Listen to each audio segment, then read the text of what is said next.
ہر دور میں انبیاء کرام علیہم السلام تعلیمات لے کر آتے رہے اور پھر اس تعلیمات کی جو تکمیل ہو گئی وہ محمد مصطفیٰ صلی اللہ علیہ وسلم پر ہو گئی، اور نہ صرف تعلیم کی تکمیل ہوئی بلکہ آپ کی سیرت کاملہ کو اللہ تعالیٰ نے ہمارے لیے عملی نمونہ بھی بنا دیا۔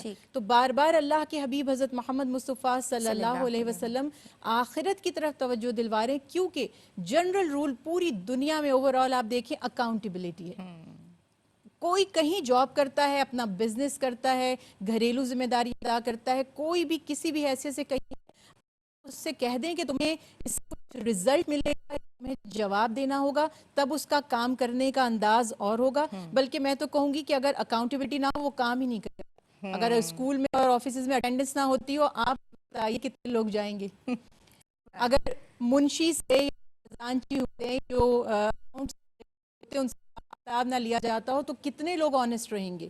تو ہر چیز کا کانسیپٹ جو ہے نا مین اکاؤنٹیبلٹی۔ اور میں جو آپ سے بات کر رہی تھی کہ سارے مسلمان جانتے ہیں عقیدہ آخرت کو، حیرت ہوتی ہے اس بات پر، شاید میں ابھی تک نہیں پائی کہ عقیدہ آخرت ہمارے دل و دماغ کس طرح بس ہے کہ ہم سوچ کر گناہ کرتے ہیں۔ بس یعنی آپ یہ سوچ لیجیے جہاں کیمرہ لگا ہوا ہوتا ہے، سی سی ٹی وی لگا ہوا ہوتا ہے، جرم کرنے سے پہلے دیکھتا ہے یہاں کیمرہ ہے، اس جگہ کو اوائڈ کرنا ہے۔ ہم یہ سوچیں کہ اللہ ہر جگہ ہمیں دیکھ رہا ہے، وہ ہمارے اعمال کا حساب لے گا، ہمیں دکھا دے گا، ہم مکر نہیں سکیں گے، نہ ہم یہ کہہ سکیں گے کہ یہ ویڈیو جو ہے یہ فیک ہے۔ جب ہمارے اپنے اعمال کی گواہی دے رہے ہوں گے، تو اسی لیے آپ صلی اللہ علیہ وسلم نے بار بار فرمایا کہ اگر آخرت پر انسان کا عقیدہ پختہ ہوگا تو انشاءاللہ اس کی زندگی خود بخود اچھی ہو جائے گی۔ اور متقین کی صفات ہے وَبِالْيَوْمِ الْآخِرَاتِ هُمْ يُوقِنُونَ، کہ بس تقوی اسی میں پیدا ہوتا ہے جو آخرت پر یقین رکھتا ہے۔ بے شک۔ اور کیا کیا اثرات مرتب ہوں گے عقیدے سے؟ اثرات تو obviously دیکھیے، ایک تو یہ چیز ہے کہ سب سے پہلے اللہ تعالیٰ نے پسند فرمایا جو غیر دیکھے اللہ کو مانتے ہیں، غیب پر ایمان میں عقیدہ آخرت بھی ہمارا شامل ہو گیا کہ مرنے کے بعد اٹھائے جائیں گے۔ ہم نہیں جانتے تھے کہ حساب کتاب قائم ہوگا، لیکن اللہ کے حبیب حضرت محمد مصطفیٰ صلی اللہ علیہ وسلم کے بتانے پر ہم نے یقین کیا۔ تو جب ہم آخرت پر ایمان رکھیں گے، سب سے بڑی بات تو اللہ اس بات پر راضی ہوگا کہ بغیر دیکھے مانا، دیکھ کر تو مان لے گا، وہ تو کہے گا کہ اے اللہ ایک دفعہ موقع مل جائے، جو انکار کیا تھا دنیا میں جا کر سدھر جائیں گے۔ تو ایک تو یہی ہمارا اعزاز ہے کہ ہم نے ایمان رکھا اس بات پہ، ہمارے عقیدے کا موجود ہونا۔ دوسری بات یہ کہ پھر جیسے بھی ہم بات کر رہے تھے کہ اگر ہم نے عقیدہ آخرت کا ذہن میں رکھا، پس منظر میں ہمارے ہر وقت ہوگا کہ ہمیں حساب دینا ہے، ہمیں جواب دینا ہے، اللہ کے حضور پیش ہونا ہے، تو یہ بڑی بات ہے۔ حاضری کا دن جو ہے اس کو کوئی جھٹلا نہیں سکتا۔ بار بار سورہ فاتحہ سے لے کر پورے قرآن پاک کے ہر سپارے میں آخرت کا اللہ کے سامنے حاضر ہونے کا، پیشی کا بیان ہے۔ تو اس سے انسان میں تقوی پیدا ہوگا، اس کے دل میں خوف خدا پیدا ہوگا، اور نہ حقوق اللہ کو اسی طرح سے ضائع کرے گا اور نہ حقوق العباد میں کوتاہی کرے گا، کیونکہ وہ یہ جانتا ہے کہ مجھے اپنے رب کے آگے جواب دینا ہے۔ اور اسپیشلی حقوق العباد پر ایمفیسس کروں گی، کیونکہ نماز روزہ تو پھر بھی لوگ انڈیویجولی کر لیتے ہیں، لیکن آج زیادہ مسئلہ ہو رہا ہے کہ لوگوں کے آپس کے تعلقات درست نہیں ہیں۔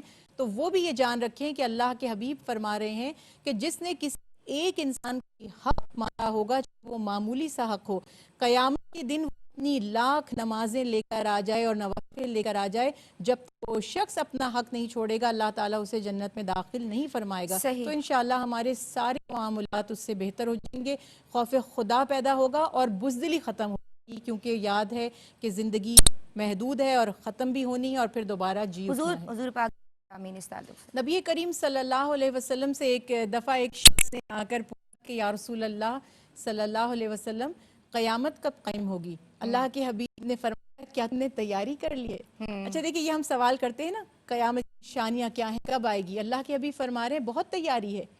تو اس پر انہوں نے عرض کی کہ تیاری تو پتہ نہیں، لیکن میں بس حقوق العباد ادا کرتا ہوں اور کسی کے لیے برا نہیں سوچتا، اپنے رشتہ داروں اور ہمسایوں کے حقوق ادا کرتا ہوں۔ آپ صلی اللہ علیہ وسلم اس پر بہت خوش ہوئے اور آپ صلی اللہ علیہ وسلم نے فرمایا کہ بس تم مجھے یہی ضمانت دے دو کہ تم اللہ کے ساتھ کسی کو شریک نہیں ٹھہراؤ گے اور اللہ تعالیٰ کی رضا کے لیے محبت کرو گے اور اللہ کی رضا کے لیے بغض رکھو گے، تو میں تمہیں قیامت کے دن نجات کی ضمانت دیتا ہوں۔ تو یہ خیال یہاں پر رکھنا ہے کہ آپ صلی اللہ علیہ وسلم کی تعلیمات میں خاص طور پر فکر آخرت کی بہت زیادہ تاکید ہے، اور یہ فرمایا کہ موت ایک دن میں یا قبر ایک دن میں 50 دفعہ اس شخص کو یاد کرتی ہے جس نے اس میں آنا ہے، تو انسان اپنی موت کو نہ بھولے تو انشاءاللہ پھر اس کا عمل خود بخود درست رہے گا۔ بہت شکریہ آپ کا، ماشاءاللہ بہت فکری اور اصلاحی گفتگو آپ کی جانب سے کی ہے۔ بات اتنی سی ہے کہ موت کی تمنا یا آرزو مت کیجیے، لیکن فکر اور تیاری ضرور کرتے رہیے، کیونکہ ہم سب کو اللہ کے حضور پیش ہونا ہے۔ فی امان اللہ، السلام علیکم ورحمۃ اللہ۔ حبیبہ، ہم آپ کے بہت مشکور ہیں اور آپ کی آواز پہ اختتام کریں گے۔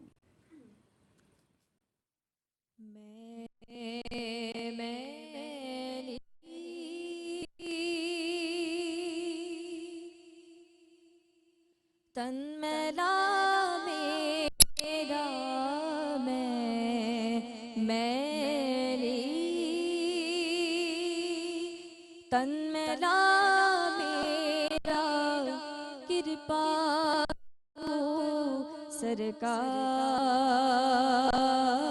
سرکار، نظرے کرم سرکار، سر پہ اٹھائے پاپ کی گٹھڑی، سر پہ اٹھائے میں پاپ کی گٹھڑی، سر پہ اٹھائے پاپ کی گٹھڑی، آئی تم دے دعا، نظرے قدم سرکار کر دو،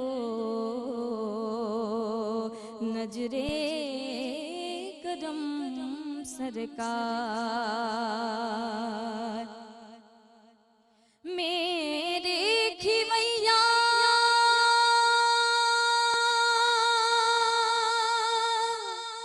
بیچ بھور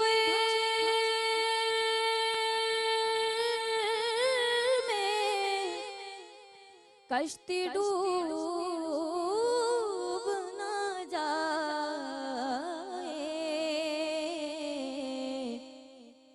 میرے کھویا بیچ بھور میں کشتی ڈوب نہ جائے،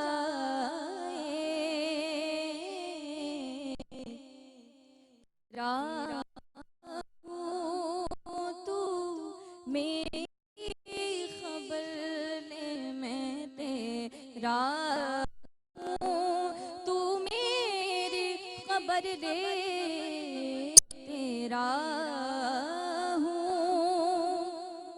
تو میری خبر لے، کون لگائے پار،